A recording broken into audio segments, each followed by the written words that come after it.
த demon core இந்த உலகத்திலேயே ரொம்பவே டேஞ்சரஸான ஒரு வெப்பன். நியூக்ளியர் பாம் தான் இந்த உலகத்திலேயே ரொம்ப டேஞ்சரஸான ஒரு வெப்பன்னா அதோட கோரான இந்த டீமன் கோர், அதாவது புளுட்டோனியம் 239 அப்படிங்கிற இந்த டீமன் கோர் ரொம்பவே டேஞ்சரானது. 1945 காலகட்டத்தில் மேன்ஹாட்டன் ப்ராஜெக்ட்காக இந்த டீமன் கோரை எக்ஸ்பெரிமெண்ட் பண்ணி பார்க்கணும்னு சொல்லிட்டு கவர்மெண்ட் முடிவு பண்றாங்க. சோ லாஸ் அலமோஸ் அப்படிங்கிற ஒரு லேப்ல ஹாரி டேக்லின் அப்படிங்கிற ஒரு சயின்டிஸ்ட் இந்த டீமன் கோரை எக்ஸ்பெரிமெண்ட் பண்ண ட்ரை பண்றாரு. இந்த டீமன் கோரை சுத்தி டங்ஸ்டன் பிரிக் அப்படிங்கிற ஒரு பிரிக்கை சுத்தி அடுக்குறாரு. பேசிக்கா இந்த பிரிக்கை எதுக்காக அடுக்குவாங்கன்னு பாத்தீங்கன்னா, இதுக்குள்ள இருந்து வர அந்த ரேடியேஷனை ரிஃப்ளெக்ட் பண்ணி வரதுக்கு தான் இந்த பிரிக்கை இதை சுத்தி அடுக்கி எக்ஸ்பெரிமெண்ட் பண்ண ட்ரை பண்றாரு. அப்படி இதை அவர் எக்ஸ்பெரிமெண்ட் பண்ணிட்டு இருக்க அந்த டைம்ல சுத்தி இருக்க மத்த எக்யூப்மெண்ட்ல டேஞ்சர் அலாரம் அடிக்க ஆரம்பிக்குது. உடனே ஏதோ தப்பா இருக்குங்கிறத மட்டும் புரிஞ்சுக்கிட்டு அந்த பிரிக்கை அவசர அவசரமா எடுக்க ட்ரை பண்றாரு. அதுல ஒரு பிரிக் அந்த கோர் மேல விழுந்துருது. சோ அப்படி விழுந்த உடனே சூப்பர் கிரிட்டிகாலிட்டி மோட் அப்படிங்கிற ஒரு மோட அட்டெண்ட் பண்ணிடுது. சோ இந்த டைம்ல அந்த ரூம் ஃபுல்லாவே ஒரு செகண்டுக்கு ப்ளூ கலர் ஃபிளாஷ் ஆயிடுது. உடனே இவரு எங்க இந்த கோர் வெடிச்சிட போகுது அப்படிங்கிற ஒரு பயத்துல அந்த பிரிக்கை கையிலே எடுத்து தூக்கி போட்டாரு. அதுக்கப்புறம் நடந்ததுதான் ரொம்பவே கொடூரமான ஒரு விஷயம். அதாவது இவர் உடம்புல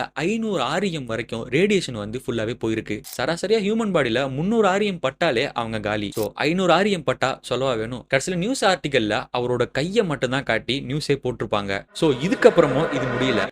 ஸோ அதுக்கப்புறம் 1946 அந்த டைம்ல லூயிஸ் லாட்டின் அப்படிங்கிற ஒரு சயின்டிஸ்ட் மறுபடியும் இதை எக்ஸ்பெரிமெண்ட் பண்ண ட்ரை பண்றாரு. ஸோ இந்த வாட்டி இந்த டீமன் கோரை சுத்தி பிரிக் மாதிரி இல்லாம அதுக்கு மேல ஒரு டோம் மாதிரி ஒரு டிசைனை வச்சு எக்ஸ்பெரிமெண்ட் பண்ண ட்ரை பண்றாரு. ஸோ அவர் இதை எக்ஸ்பெரிமெண்ட் பண்ணிட்டு இருக்க அந்த டைம்ல அந்த டோமை ஒரு ஸ்க்ரூ டிரைவர் வச்சு ஓப்பன் பண்ண ட்ரை பண்றாரு. ஸோ இது வந்து ரொம்பவே டேஞ்சரான ஒரு விஷயம். இந்த கோர் மேல இருக்கிற இந்த டோமை ரிமூவ் பண்ணணும் அப்படின்னா அதுக்குன்னு ஒரு சில எக்யூப்மெண்ட் இருக்கு, அதை வச்சு தான் ரிமூவ் பண்ணணும். ஸோ இவர் ஸ்க்ரூ டிரைவர் வச்சு ஓப்பன் பண்ணும்போது மறுபடியும் அது ஸ்லிப் ஆகி விழுந்து சூப்பர் கிரிட்டிகாலிட்டி மோடு அட்டன் ஆகி அந்த ரூமே மறுபடியும் ப்ளூ கலர் ஃபிளாஷ் லைட்ல ஃபில் ஆயிடுது. உடனே இவர் அந்த கோர் எங்க மறுபடியும் வெடிச்சிட போகுது அப்படிங்கிற ஒரு பயத்துல அந்த கோர் மேல இருக்க அந்த டோமை இவர் கையாலே எடுத்து தூக்கி போட்டாரு. இவர் இப்படி பண்ண உடனே இவரோட உடம்புல 1000 ஆரியம் வரைக்கும் ரேடியேஷன் போயிருக்கு. சோ இவர் மட்டும் இல்லாம இவர் கூட இருந்த மத்த சயின்டிஸ்டுக்கும் இந்த ரேடியேஷன் அஃபெக்ட் பண்ணிருக்கு. சோ இந்த 1000 ஆரியம் ரேடியேஷன் அப்படிங்கிறது இவரோட உடம்புல இருக்க எலும்பு கூட மிஞ்சாத அளவுக்கு எலும்பு கூட அழுக வச்சிருக்கு. சோ அதுக்கப்புறம் இந்த டீமன் கோரை யாருமே எக்ஸ்பெரிமெண்ட் பண்ணக்கூடாது அப்படின்னு சொல்லிட்டு கவர்மெண்ட் அதை ஒரு சேஃபான இடத்துல வச்சிருக்காங்க. சோ இந்த ஸ்டோரியில இருந்து நம்ம தெரிஞ்சுக்க வேண்டியது, இயற்கையை மீறி ஒரு எக்ஸ்பெரிமெண்ட் பண்ணணும்னு நீங்க நினைச்சீங்கன்னா